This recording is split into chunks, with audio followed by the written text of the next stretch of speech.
Добрый день, уважаемые родители, будущие родители. Мы рады вас приветствовать на сегодняшнем вебинаре под названием «Несколько детей в семье. Формирование личности в зависимости от порядка рождения, ревность и конфликты между детьми».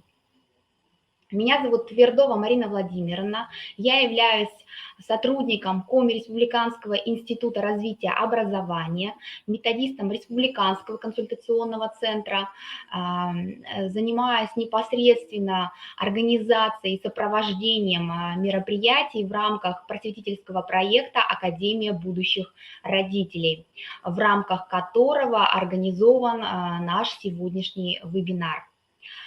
Для освещения вопросов сегодняшнего вебинара мы пригласили Григорьеву Евгению Сергеевну, психолога, руководителя студии семейного развития «Гармония». Хочу напомнить, что вы можете задавать свои вопросы в чате, на которые Евгения Сергеевна ответит в процессе своего выступления, а также вы можете записаться на бесплатную консультацию в Республиканский консультационный центр. Вся информация, как это сделать, представлена на слайде. Прежде чем передать слово Евгении Сергеевне, я хотела бы вас познакомить вот с такой информацией. Коми Республиканский институт развития образования разработал специально для родителей и детей портал «Досуговая занятость», в котором заключены различные досуговые мероприятия федерального, республиканского и муниципального уровней. Портал дает возможность планировать досуговую занятость детей в летний период 2020 года. Здесь вы найдете очень много нового и интересного от IT-технологий, виртуальных экскурсий и научных экспериментов до веселых танцев, мастер-классов и кулинарных рецептов. Пройдя по ссылочке, которая указана на слайде, вы попадаете на портал «Досуговая занятость». Далее в левой навигационной панели портала перед вами фильтр поиска, где, задав интересующие вас параметры, вы найдете необходимую информацию по досуговой занятости. Событийный календарь портала постоянно пополняется полезной информацией. Можно найти любое мероприятие, которое проходит в Республике Коми. Мы очень надеемся, что портал «Досуговая занятость» будет для вас полезным, информативным и поможет грамотно и с пользой провести свободное летнее время. Итак, мы начинаем наш вебинар. Евгения Сергеевна, вам слово.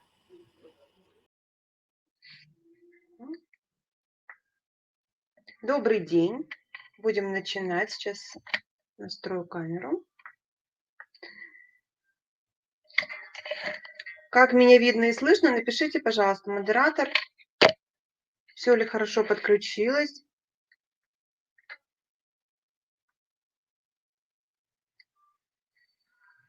Итак, сегодня... благодарю, Марина. Сегодня у нас с вами очень интересная тема, которая будет информативной и полезной для родителей, которые планируют в своей семье несколько детей, либо уже в семье подрастают несколько ребятишек. Мы поговорим сегодня о том, как формирует порядок рождения ребенка, черты его характера и особенности поведения. Мы также поговорим о том, что происходит, когда детей в семье несколько, какие проблемы встают перед родителями. В частности, мы затронем проблему ревности и поговорим об оптимальной позиции родителя при взаимодействии и тем более при конфликтном взаимодействии детей друг с другом. Я прошу участников встречи сейчас писать, сколько у вас детей, какого они возраста, и, возможно, вы напишите свои ожидания, либо вопросы к сегодняшней нашей встрече. Я буду рассказывать ту информацию, которую приготовила для вас. И если ваш вопрос встроен, так скажем, в мой монолог, да, то есть вы хотите обсудить что-то, то пишите это в чате. Если же ваш вопрос не относится к тому, что я рассказываю, воспользуйтесь, пожалуйста, вкладкой «Вопросы». И в этом случае вы получите ответ после нашей встречи, да, в конце нашей встречи. Я отвечу на этот вопрос. Итак, пишите, пожалуйста, сколько у вас детей, какого они возраста, а я пока начну и расскажу о том, что то, о чем я сегодня буду говорить, основывается на позиции известного психолога Альфреда Адлера, который в свое время, да, это произошло достаточно давно, в начале 20 века, рассказал о том, что, вероятнее всего, на поведение и характер детей влияет в числе прочего, и порядок рождения. Вырабатывается так называемый жизненный стиль ребенка, который основывается на том опыте, который он приобрел в раннем детстве в своей семье.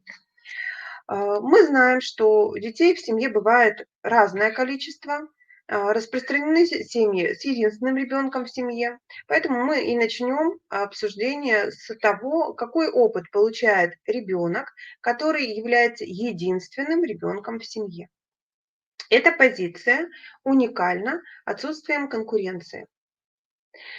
Вместе с тем, что ребенок является центром родительского внимания, а зачастую это не только внимание родителей, но и внимание бабушек, дедушек, да, зачастую это еще и единственный внук, там, да, бывает и с обеих сторон бабушек и дедушек.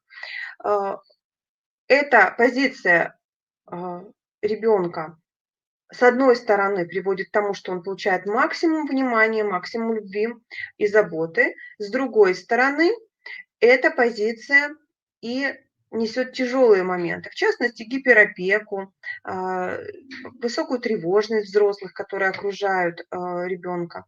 И часто такие дети являются не самостоятельными, не ответственными, безинициативными, да? То есть они не привыкли брать на себя ответственность и привыкли оставаться, ну, так скажем, младшим членом семьи. И в мире, когда они выходят в большой мир, ну, например, в сад, идут в школу или дальше уже в большую жизнь взрослую, они могут ожидать от окружающих точно такой же защиты и опеки, как это было в их семье.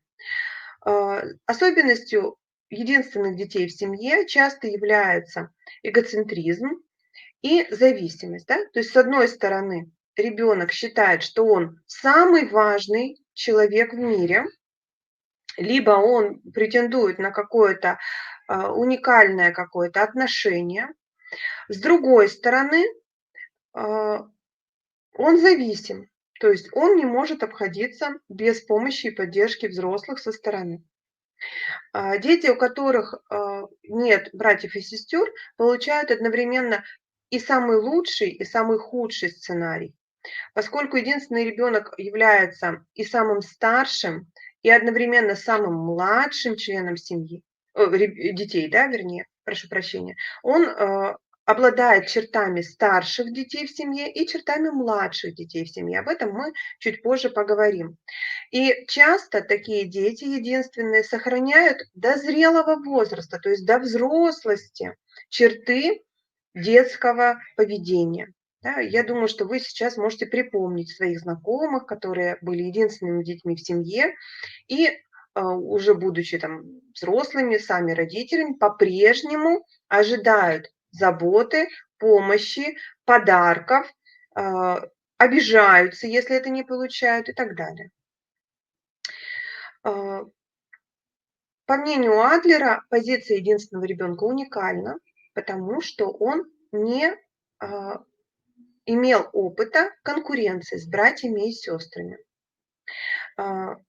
И при этом, как правило, у детей единственных в семье очень крепкая связь с матерью, она может быть и негативно, и позитивно окрашенной, но это крепкая связь, и конкуренция с отцом.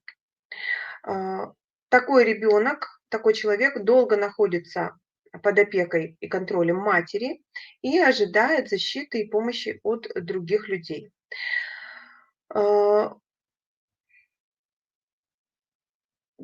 Очень долгое время в своей жизни единственный ребенок является сосредоточением всей семьи. В дальнейшем как бы разочаровывается, что он вырос и больше не имеет вот этого внимания и этой заботы. И это бывает кризисным таким моментом, да, что оказывается, я сам по себе, оказывается, я никому не нужен и так далее. С другой стороны, да, благодаря своему особому положению в семье, единственный ребенок научается хорошо принимать заботу и помощь от других. В отличие, например, от ребенка старшего, когда есть младшие дети, да, старшие очень часто отстраняются и становятся автономными и самостоятельными, и не хотят помощь воспринимать никакую. Так вот, единственный ребенок хорошо обращается за помощью к миру, что, в общем-то, в будущем является одной из благополучных стратегий поведения. Единственные дети в семье, к тому же, привыкли быть в одиночестве, да, играть самостоятельно, заниматься чем-то в одиночку. И они становятся взрослыми, которые хорошо переносят одиночество и не страдают от того, что никого нет рядом, да, что нет рядом компаньона. Обычно единственные дети хорошо учатся в школе, удачливы в жизни, и в большинстве исследований показано, что они обладают высоким уровнем интеллекта, знаний, логических способностей. И поскольку, да, опять-таки, их общение составляли в основном взрослые, и тип мышления они могли тоже, ну, так вот скажем, копировать от взрослых.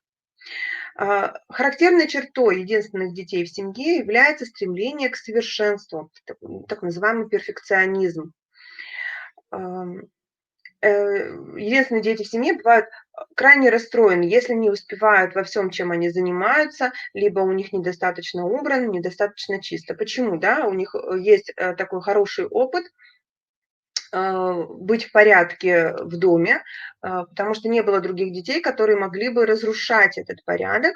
И с одной стороны, это как бы так достаточно хорошая черта, они склонны к порядку. С другой стороны, они могут быть нетерпимы к тому, что кто-то приходит, даже супруг или собственные дети, приходят и разрушают заведенный однажды порядок.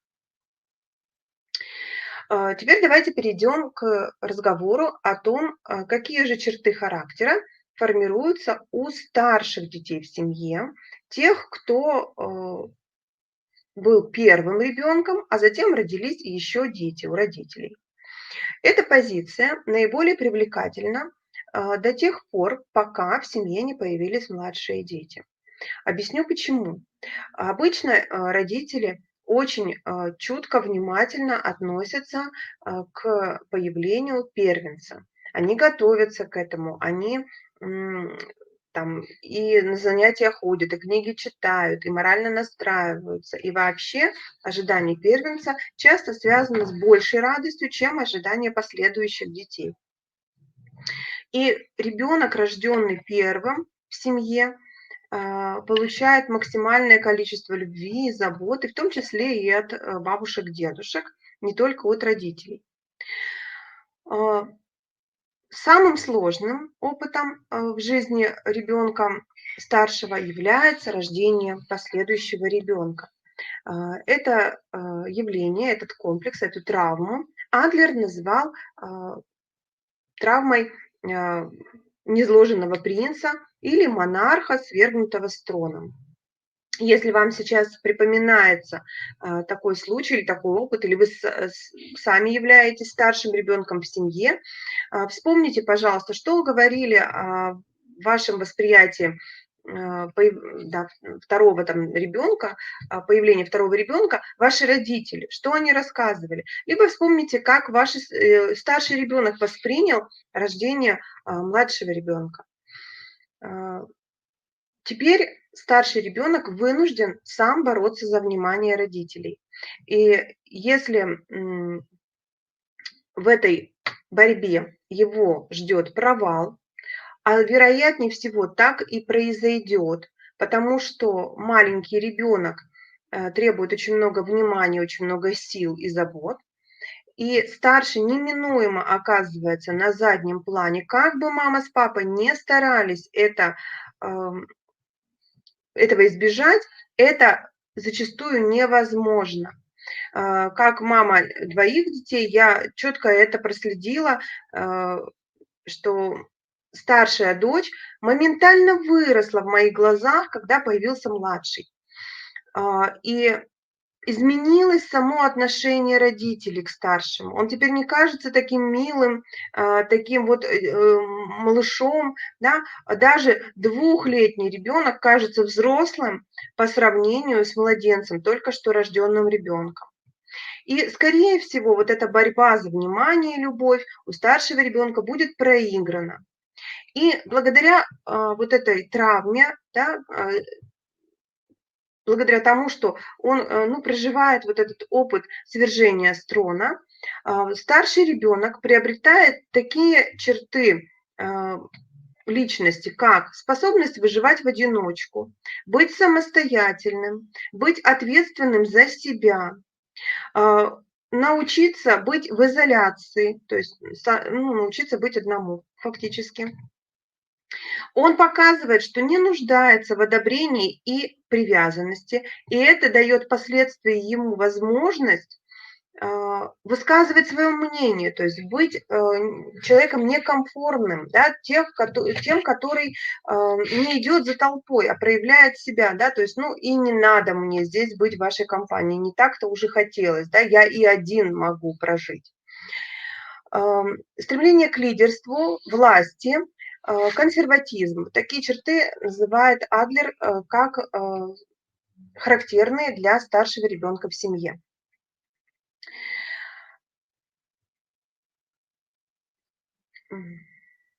Для первенца, которому не исполнилось еще и 5 лет, появление младшего или младшего брата или сестры является шокирующим переживанием. То есть, по мнению психологов, между детьми все-таки должна быть большая разница, поскольку чем дольше в своей жизни ребенок оставался центром родительского внимания и получал безграничную любовь и заботу, тем лучше, тем больше он как бы накапливает. Да?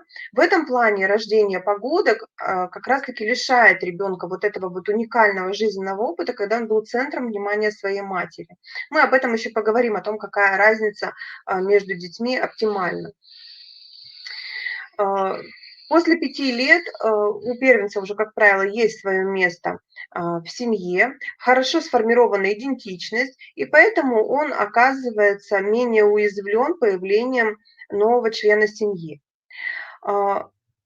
Если рождается ребенок другого пола, то это тоже облегчает переживания старшего ребенка, потому что он при этом сохраняет свою уникальность, по половому признаку в данном случае, да, то есть нет прямого соревнования. Если же родился ребенок такого же пола, там был старший мальчик, родился еще один мальчик, то конкуренция здесь усиливается, напряжение выше. И это напряжение стимулирует один из общих стереотипов поведения ребенка старшего. Он очень старается быть хорошим, чтобы родители продолжали его любить сильнее, чем новорожденного. Родители неосознанно усиливают эту тенденцию, говоря старшему, что он больше, умнее, ожидая от него помощи. И впоследствии эти старшие дети, которые так действовали, обладают чертами родительского поведения. Они умеют брать на себя ответственность, с одной стороны, могут быть самостоятельными, могут присматривать за младшими, при этом они становятся достаточно властными, даже деспотичными, контролирующими и критикующими людьми. А, такое чувство ответственности, когда взрослые говорят о том, что ты старший и, пожалуйста, помогай присматривать за младшим, может становиться очень тяжелым бременем для ребенка и приводить к тревожности, так как ребенок, ну, просто не смеет огорчать родителя или ослушиваться его. А, Старший ребенок часто становится хранителем семейных традиций, моральных стандартов. А, Старшие дети часто становятся такими некими опекунами младших детей, и они научились идентифицировать себя с родителями. Вот в этом дело, да. И при этом для старших детей характерна непримиримость к чужим ошибкам. Это одна из вот таких вот, так скажем, ну, не очень легких черт личности. Ну что, вот это вот характеристики личности старших детей. Теперь давайте перейдем к второму, либо среднему ребенку в семье. Да? То есть мы предполагаем, что есть еще младший ребенок, самый младший. Да? Вот. Мы поговорим сейчас о детях, которых можно назвать средними. Изначально эта позиция определяется появлением старшего ребенка в семье, да, то есть у них всегда есть старшие дети и есть младшие. Темп развития среднего ребенка обычно оказывается выше, так как ему приходится сразу вот после рождения догонять и обгонять старшего ребенка. Старший ребенок, мы понимаем, он уже много чего умеет, он гораздо более развит и осведомлен о мире, и он постоянно как бы является таким вот стимулом для развития среднего ребенка. Поведение средних детей можно сравнить с поведением спортсменов, да, то есть они все бегуна, вот они все время видят, что кто-то бежит впереди, и они очень стремятся его нагнать. Очень часто поэтому средние дети являются честолюбивыми, соперничающими. Стилем жизни может стать постоянное доказательство, что он лучший. И цели, которые перед собой ставит средний ребенок, могут оказаться непомерно высокими. И ну, переживаться остро будет неудача в этом случае. Средний ребенок трудно поддается описанию, по словам Адлера, является одновременно и старшим, и младшим, потому что я уже сказала о том, что да, есть младшие дети там, и одновременно этот ребенок приобретает черты и старшего, и младшего ребенка. То есть по сравнению с младшим он является старшим. Средний ребенок в своем поведении может колебаться между попытками стать старшим и снова вернуться в опекаемого младенца. То есть он периодически хочет сделать вид, что он не справляется, не способен похныкать, поныть какое-то, да, такое вот такое инфантильное поведение может демонстрировать. Потому что его позиция, вот как я уже сказала, такая неустойчивая. И это мешает такой вот зрелой, хорошей, качественной идентичности ребенка. То есть он не понимает своего положения и может в жизни тоже так вот путаться. С одной стороны, вроде бы демонстрирует, что он такой вот самостоятельный и независимый, а с другой стороны, вот ожидает помощи и вообще не справляется и проявляет слабость. Средние дети в зрелом возрасте менее способны проявлять инициативу и мыслить независимо. Часто из них вырастают бунтари против любых авторитетов. Вот такую вот, да, черту отмечает автор. Второй ребенок стремится опередить первенца, у него это редко получается, и поэтому он приобретает несколько скептическое представление о своих возможностях, и мотивация к учебе может снижаться. И замечено, что дети, которые растут вот, средние, да, так скажем, они хуже учатся, чем первенцы. Они могут соревноваться за авторитет и за свое место под солнцем, так называемое, да, деструктивными способами. То есть они могут начать плохо себя вести, связываться не с той компанией, они бывают надоедливые, привлекающие внимание. Средние дети лишены авторитета старших, то есть, да, им не говорят: "Ты старше, ты можешь, я знаю, ты умеешь". И при этом они лишены такой вот спонтанности, детскости младших детей. И срединное положение в семье, вот оно все время между, да, вот этими двумя тенденциями нужно действовать ребенку. Какие плюсовые, так скажем, характеристики получает средний ребенок в семье? Поскольку он не единственный ребенок, а их несколько, и предположим, что это 3 и более, а, такие дети приобретают очень хорошие черты личности, такие как дружелюбие, хорошие способности к коммуникации. То есть они умеют договариваться и с теми, кто старше, и с теми, кто младше. Да, они достаточно хорошо варьируют вот эти вот свои коммуникативные стратегии. И это, безусловно, большой плюс для последующей жизни. Они способны к тому, чтобы переключать стиль своего общения, стиль деятельности. То есть они тут же разговаривали со старшим как бы вроде как посложнее на темы, да, и тут же переключаются на младшего, с которому объясняют что-то легкое, доступным языком. И поэтому такие люди могут занимать впоследствии должности секретарей, парикмахера, официанта, где у человека вообще, который очень хорошо должен уметь коммуницировать, да, с разнообразными людьми, с людьми выше по уровню там, интеллекта или материальному уровню, или положения, так и ниже. А, Второй ребенок в многодетной семье может приобретать черты старшего ребенка, если, например, они погодки. И наоборот, если он ближе по возрасту к младшему ребенку, то может приобретать черты младшего ребенка. Совсем иное положение у среднего ребенка, если он единственный по полу, да, то есть все остальные его сиблинги являются представителями другого пола. В этом случае этот ребенок, несмотря на свое срединное, так скажем, положение, получает максимум внимания в семье. Да, то есть предположим, что в семье старшая и младшая девочки, а средний мальчик.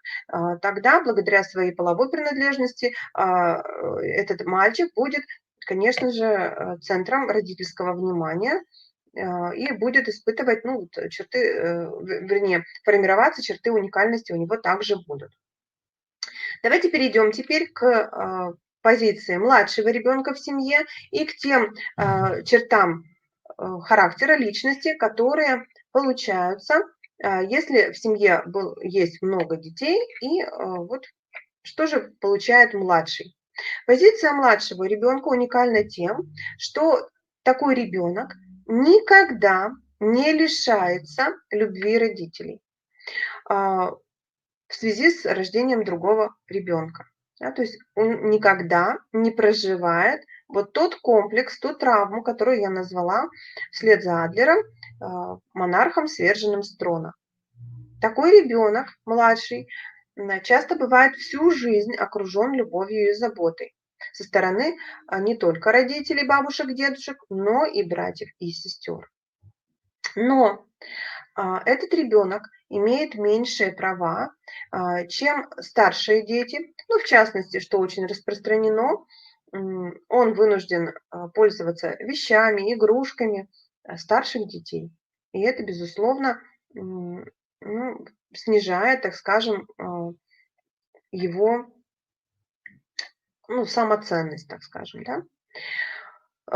У него может формироваться ощущение неполноценности и не формируется вот эта позиция независимости, да, то есть он зависим. Старших это мотивирует на ощущение превосходства, то есть старшим покупают вещи, а младшим меньше гораздо. А, Для всей семьи младший ребенок долгие годы продолжает оставаться малышом, что, естественно, формирует определенные черты личности. Несамостоятельность, зависимость, ощущение такой вот потребности в опеке, помощи. К этому ребенку, как правило, предъявляется меньше всего требований. То есть если мы к старшему ребенку предъявляли максимум требований и продолжают очень часто родители в течение всей жизни предъявлять к старшему ребенку именно повышенное количество требований. Обычно именно старший ребенок должен получить высшее образование, а младшему уже можно так вот, ну как-то, да, то младший ребенок минимум требований, особенно если в семье есть ребенок такого же пола. То есть мама и папа уже все свои педагогические а, позиции и все свои педагогические сценарии и воздействия отработали со старшими детьми. Ему прощается гораздо больше, чем старшим детям, позволяется очень много. Обычно границы, родители, которые устанавливают границы для детей, для младших детей они очень проницаемые, очень гибкие. И у младших детей, при этом есть, желание превзойти, старших сиблингов, и в итоге, в результате, такой ребенок может стать, самым лучшим там в спорте, в творчестве, в учебе и так далее, да. То есть помните, я говорила о том, что старшие дети чаще всего хорошо учатся, у них, чаще всего высокие цели. У средних детей успехи в учебе ниже, и цели у них не такие, большие, высокие. А вот, младшие дети как раз таки опять могут, ставить перед собой большие задачи, большие цели и достигать их. Адлер иногда говорил о борющемся младшем ребенке как о возможном будущем революционере. Ам, Поскольку для самих родителей появление каждого последующего ребенка уже не новость, у них очень много опыта, они понимают, что делать с детьми надо, они менее озабочены тем, как они справятся со своими обязанностями при рождении нового очередного ребенка. Они меньше требуют от него и от себя. И поскольку ожидания от родителей меньше, такой ребенок может меньше достигать. Обычно младшие лишены самодисциплины, у них отсутствуют проблемы с принятием решения, потому что они ждут ориентиров от старших, хотя бы братьев и сестер. Они настроены на помощь. Если ребенок, младшие дети очень часто выбирают творческую карьеру, и у них очень часто вырабатывается манипулятивный путь в отношениях с людьми, так как они с детства привыкают к тому, что агрессия бесполезна, да, то есть они были самыми младшими, и в любых спорах, физической расправе, криках и так далее, они проигрывали в аргументах, доводах, в интеллектуальных каких-то дискуссиях, они проигрывали, поэтому они с детства, так скажем, научаются манипулировать людьми, воздействовать на их эмоции, чувства и таким образом достигают своих целей, что, в общем-то, не является тоже плохим, это просто особенность, да, некая поведенческая. Очень важно отметить, что младшие дети, как правило, получают родителей и их любовь, ну, в меньшем объеме, чем, например, любовь, которую получил старший ребенок, безусловно. И родители часто уже достаточно взрослые и порядком уставшие от родительства. Они стремятся поощрять в детях самостоятельность, послушание, и не склонны к тому, чтобы носиться с ним как со старшим ребенком, да. Помните такую вот фразу, там, когда родился старший ребенок, там все кипятили, все убирали, все было стерильно. Со вторым уже ничего не мыли, ничего не стерилизовали, вернее, не стерилизовали, просто мыли, а третий ребенок, если он ест из миски кота, то это проблема кота. Так вот, именно такая позиция родителей определяет, что у младших детей часто бывает дефицит в контакте с родителями. Ну, поскольку детей много, на него тоже достается вот очень-очень мало. В частности, например, в моей практике была семья, где на данный момент уже 5 детей, и я тогда работала с мамой, у нее было только 3 детей, и ребенок там кормился грудью до 4 лет. И в данном случае не является это каким-либо нарушением или чем-либо ненормальным. Это способ получения мамы и контакта с ней для ребенка в многодетной семье. Поэтому здесь может эта цифра, ну, прям вот увеличиваться, да, потому что это, в общем-то, способ мамы и ребенка побыть вместе, побыть в контакте, который очень необходим. А, вот с одной стороны не хватает родительского контакта с родителями, с другой стороны, вот этот дефицит могут восполнять старшие братья и сестры. Поскольку младший ребенок является всеобщим любимцем, его все тискают, его все носят на руках, с ним все играют, с ним все оставались, он как бы дополнил, да, добрал любви от старших братьев и сестер. И таким образом младший ребенок в семье является достаточно хорошим коммуникатором, то есть он умеет общаться со старшими людьми, он умеет проявлять к ним уважение, он умеет слушать авторитеты, и при этом может оставаться в позиции ученика достаточно долгое время после того, как он уже вырос фактически, да. Ольга спрашивает, плохая связь, пишет. Ну, наверное, Ольга, это с вашей стороны, потому что тогда бы мне сказали модераторы, если бы с моей стороны была плохая связь. Обычно хороший у меня интернет. Запись будет. Смотрите в записи тогда, да. Либо обновите страницу, попробуйте зайти еще раз. Хорошо. Ну, теперь давайте рассмотрим еще один такой вот достаточно уникальный момент. Это рождение в семье близнецов, либо двойни, и как здесь формируется личность детей при вот таком вот входе в мир. У близнецов существует определенное своеобразие в развитии и отношениях с другими людьми. Если в семье нет других детей, то близнецы объединяют в себе черты младших и старших детей своего пола. Если в семье родители подчеркивают, что один старший, да, там родился на 5 минут раньше другого, а другой младший, то в этом случае дети могут принимать на себя роль в соответствии с вот этими родительскими посланиями и ожиданиями. И при этом могут сформироваться очень разные черты характера у детей-близнецов. Старший, да, может быть очень серьезным, организованным и в дальнейшем одиноким, а младший легкомысленным, активным, беспечным.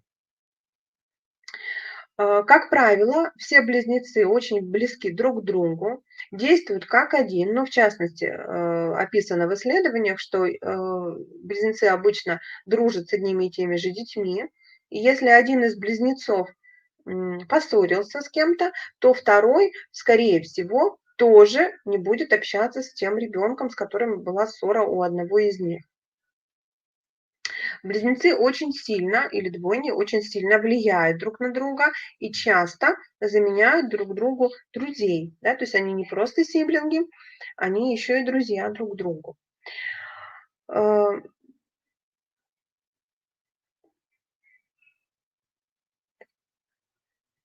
Считается, что близнецы показывают самые низкие результаты по сравнению с детьми, занимающими другую позицию по порядку рождения. Объясняется это тем, что они постоянно оказывают влияние друг на друга и на каждом этапе показывают сходные результаты. Они меньше других детей стремятся учиться у старших детей, учителей или родителей. И, как правило, дети-близнецы испытывают дефицит в общении со старшими, вернее, с родителями, поскольку как минимум на двоих распределялось внимание родителей. И поэтому они действительно могут не прожить в полной мере вот этого вот ощущения, что ты центр родительского внимания, родительской заботы, и вот недополучить вот этого вот объема, да, любви, который нужен на всю жизнь. Итак, мы рассмотрели с вами, как влияет порядок рождения на формирование личности ребенка.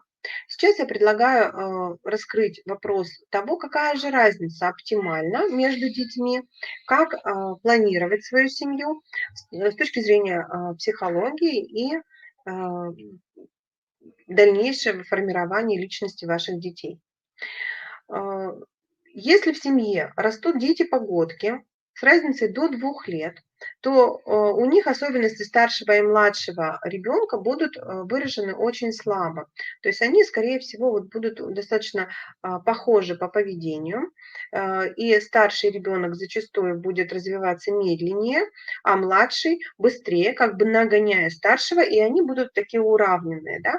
И бывает даже так, что детей погодок помещают в один класс. То есть старший идет на год позже в класс, чтобы их вместе отдать в первый класс, и они становятся вот как бы детьми одного уровня, и в этом случае вообще скрывается и уходит вот эта разница старший-младший ребенок.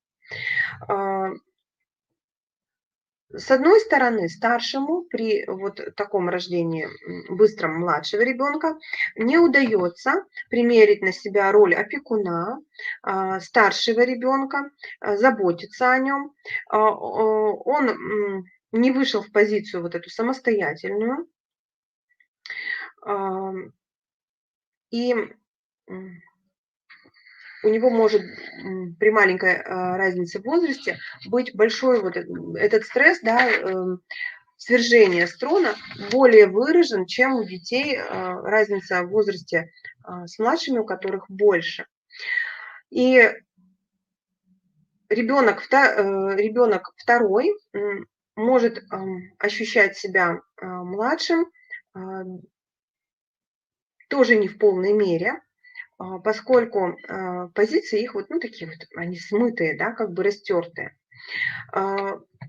Старший ребенок, который при маленькой разнице в возрасте, может уходить в одиночество, автономию. Он может быть эмоционально обижен на мать, которая выбирает теперь младшего ребенка, да, то есть его тяжесть переживаний будет выше. Очень важно, чтобы рождение второго ребенка не попадало по возможности на период кризиса, детского возрастного кризиса. Какие мы знаем кризисы? Это кризис 1 года жизни, 3 лет, 7 лет, подростковый возраст. Потому что в эти периоды ребенку так и так сложно ощущать себя комфортно, выстраивать оптимальные, хорошие отношения с миром. И когда здесь еще появляется конкурент, который свергает его с трона, это может усиливать переживание кризиса и адаптацию к появлению другого ребенка в семье. Очень часто родители хотят сделать разницу между детьми в 4-5 лет, когда уже старший как будто бы подрос, уже стал ходить в детский сад, мама даже вернулась на работу, позанималась собой, отдохнула, и затем родители снова отправляются в родительство и рожают следующего ребенка. В этом случае к старшему ребенку предъявляются требования. Ты старше, ты умнее, уступи, помоги, как тебе не стыдно, ты уже большой, почему ты себя так ведешь, так ведут себя только малыши.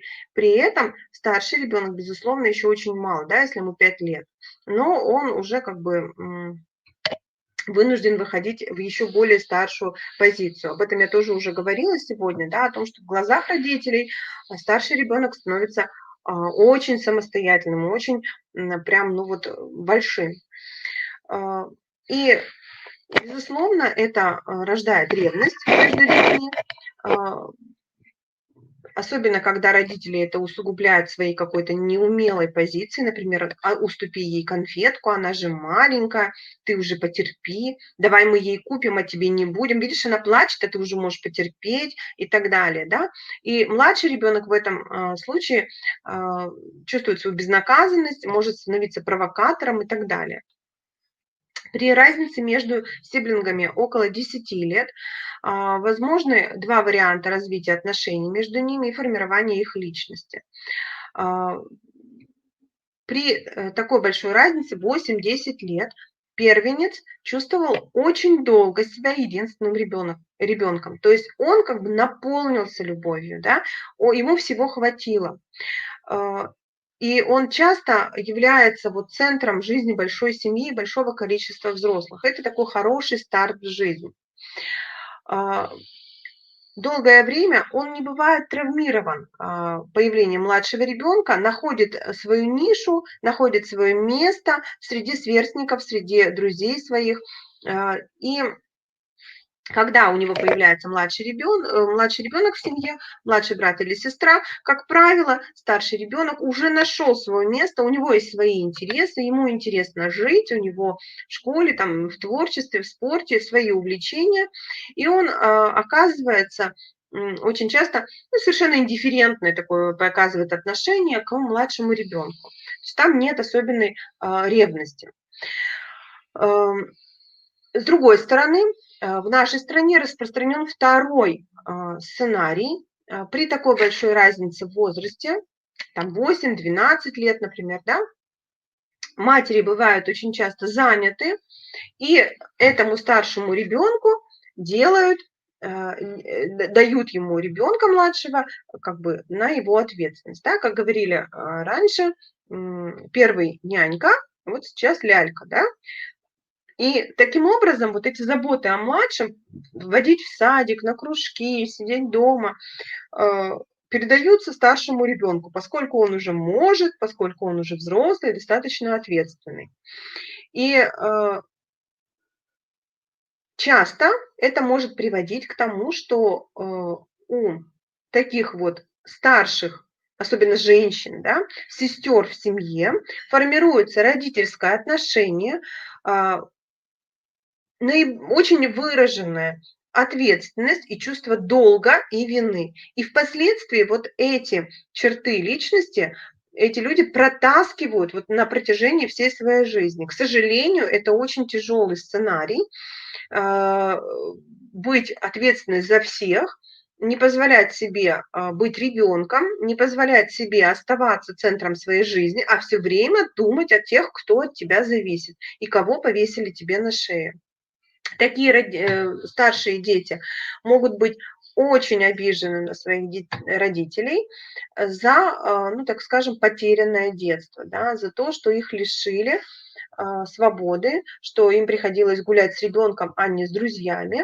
Они могут очень часто отказываться от рождения собственных детей, откладывая рождение достаточно долго, поскольку они вот несут вот эту травму.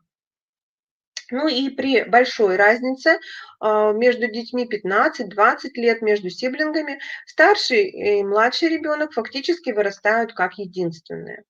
Да, то есть они даже как бы и не знают друг о друге. То есть в доме никогда уже мог не жить вот этот старший ребенок. Одна моя приятельница, у нее разница между детьми 20 лет, сейчас старшему 21, он живет вообще в другом городе, он учится, а младший растет как единственный ребенок снова. Да, то есть это тогда, при том, что двое детей в семье, у каждого черты личности будут формироваться как у единственного ребенка.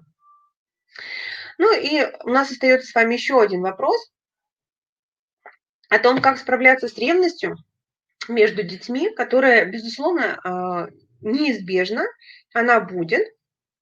И эта конкуренция даже нужна, потому что она определяет способность детей конкурировать в обычной жизни потом, да.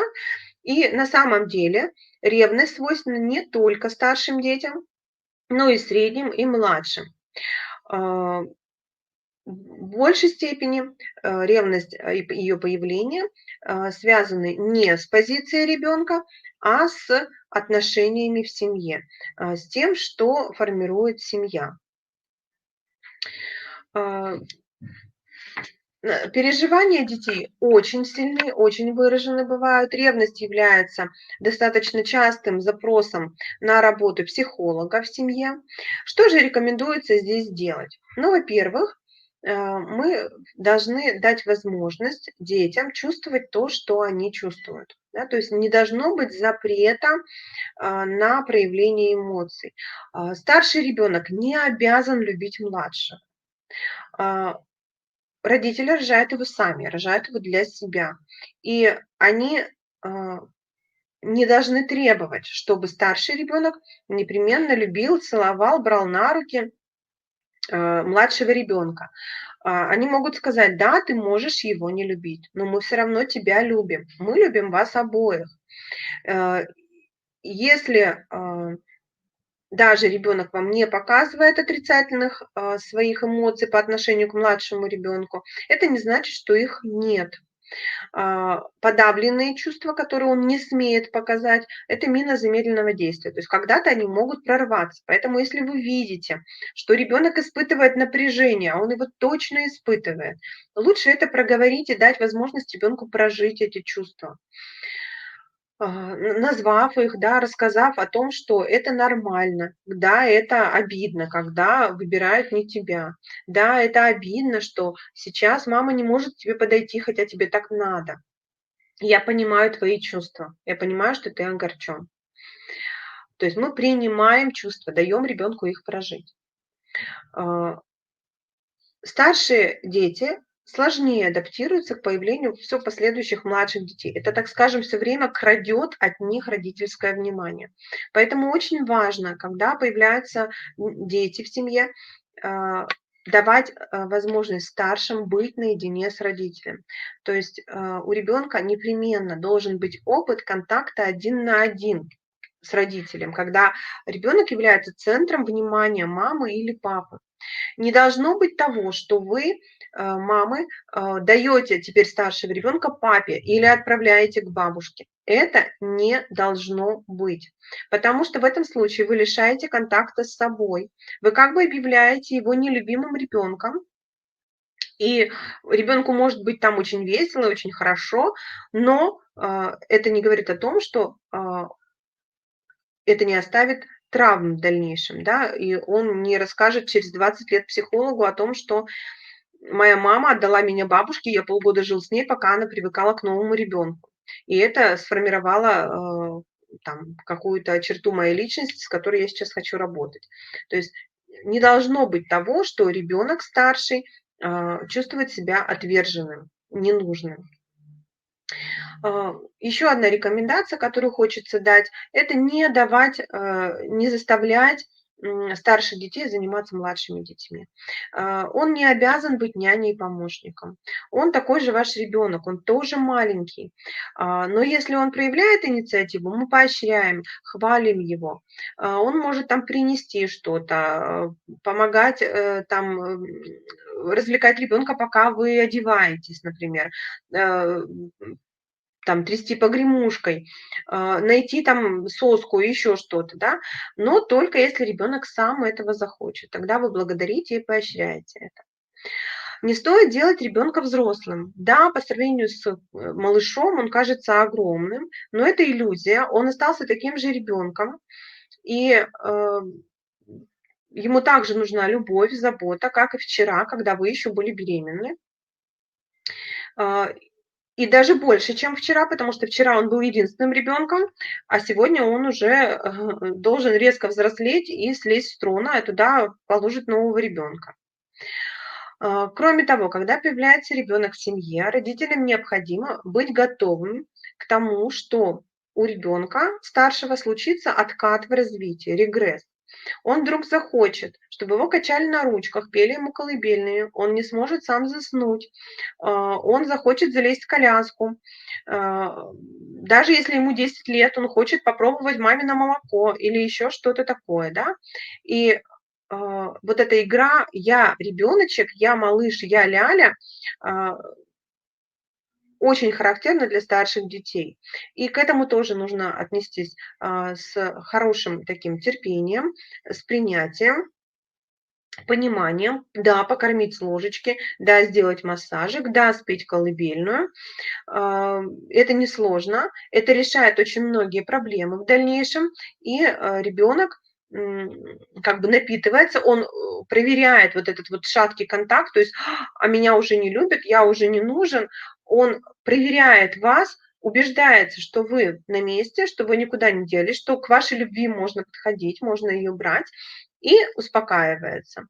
В этом случае, да, проблема решается гораздо быстрее, если родители подыграли, да, когда они позанимались вот тем, что кажется как будто бы, ну, какой-то ерундой, какими-то капризами. А, Что еще очень важно? Не следует старшего ребенка изгонять. Очень часто я вижу это даже вот на приемах, когда мама кормит младшего ребенка и говорит старшему: иди, иди, закрой дверь. Это плохо. Должно быть ощущение у ребенка старшего, что мама никуда не делась, и младший ребенок ему не мешает. А когда его выставляют за дверь и говорят: не мешай малышу спать, а, это может усугубить ситуацию, да, это может усугубить кризис. Не нужно выгонять ребенка из кровати своей родительской, если вы до этого спали с ребенком. Там появился младший, но и старшему должно найтись место. А, Не нужно его отправлять в детский сад сразу, как только родился младший ребенок. В моей практике также есть мамы деток там, погодок, когда разница небольшая совершенно, и достаточно часто мудрые мамы выбирают не отдать срочно ребенка в детский сад, а остаться с ними обоими дома. Да, это сложно, два младенца в доме, но здесь лучше попросить помощи от бабушек, от папы, чем вот вынуждать ребенка срочно повзрослеть и уйти из дома. Это очень такая вот опасная вещь, очень, ну, такая вот ошибка большая для родителей. Итак, это действия родителей по предотвращению возникновения и развития ревности. Если у детей возникают ссоры, как же родителям быть и какую позицию занять? Давайте поговорим еще об этом. Первая стратегия – это вообще-то неучастие. То есть, когда у вас несколько детей, они играют, и вы слышите из детской комнаты, что там раздается ну, какая-то ссора, какие-то крики, визги, плач, занимайтесь своими домашними делами. Дайте детям возможность поссориться и помириться. Не нужно приходить и судить всех, наказывать всех или мирить всех. Очень важно, чтобы дети самостоятельно научались решать свои коммуникативные трудности. Постарайтесь четко обозначить свою позицию невмешательства. Нужно стараться переключить свое внимание с содержания ссоры на что-то другое, например, на занятия творчеством или на домашние дела.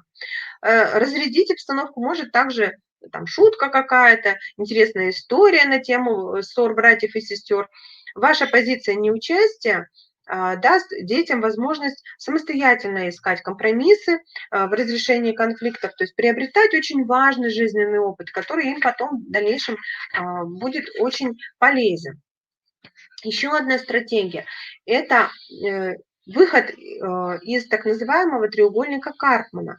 В этом треугольнике, согласно этой теории, есть три позиции в коммуникации. Это жертва, агрессор и спасатель. Так вот, когда один другого ребенок обижает или бьет, или отбирает что-то, один чувствует себя жертвой, другой является агрессором в этой ситуации. Когда вы прибегаете и начинаете спорить и доказывать что-то, или судить, рядить и наказывать кого-то, да, то тогда вы являетесь спасателем.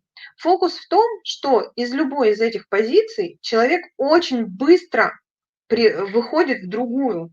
То есть, посмотрите, да, для одного ребенка, для жертвы, вы являетесь спасателем, но для другого, который является там агрессором, вы его наказываете, и вы становитесь агрессором по отношению к нему, да, то есть вы очень быстро занимаете другую позицию. Поэтому считается, что впоследствии дети помирятся, а вы будете чувствовать себя жертвой и считать, что ну вот зачем я тут всех наказывал, мне так неприятно сейчас, у меня теперь плохие отношения с детьми, они там сговорились против меня, я уже чувствую себя жертвой, да? То есть считается, что вообще в этот треугольник входить не следует, и поэтому ни одну из этих позиций жертва, спасатель и агрессор занимать не нужно в отношениях с детьми.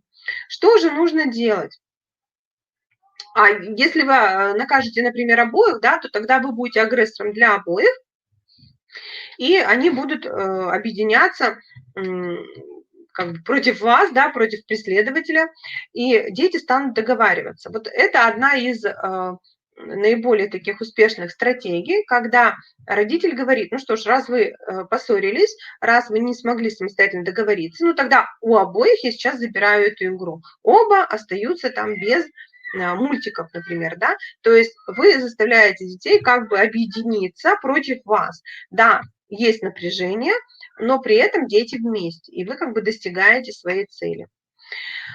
Ну и, естественно, есть такая известная всем стратегия, это разговор. Скорее всего, эта стратегия является профилактической. В момент конфликта разговаривать бесполезно. Обычно там бушуют страсти, эмоции, и там вот какие-то внушения делать очень сложно. Очень важно, как вы настраиваете детей друг на друга. Да? Приведите детей к мысли о том, что они друг другу являются самыми близкими родственниками. Если дети постарше, то им будет это очень интересно, ведь их генотип совпадает максимально друг с другом, они больше друг другу родственники, чем к маме или папе, потому что они только половину генотипа мамы и половину генотипа папы носят, а вот между ними генотипы практически совпадают. И этот факт, он очень интересен и нравится старшим детям. Они как бы чувствуют такую мотивацию на то, чтобы любить вот этого младшего ребенка. И очень важно создать обстановку дружбы между детьми, принятия, любви, контакта, заботы, говорить о втором ребенке хорошо так же, как и о первом, покупать им обоим. Даже если старший у вас очень уже, например, там большой, подросток, к примеру, а младший просит чупа-чупс, вы говорите, ну хорошо, возьми тогда и старшему брату или сестре. Хотя, может быть, ему это уже не нужно, но вы подчеркиваете значимость этого ребенка старшего для младшего и формируете тем самым между ними такую хорошую, вот, любящую связь.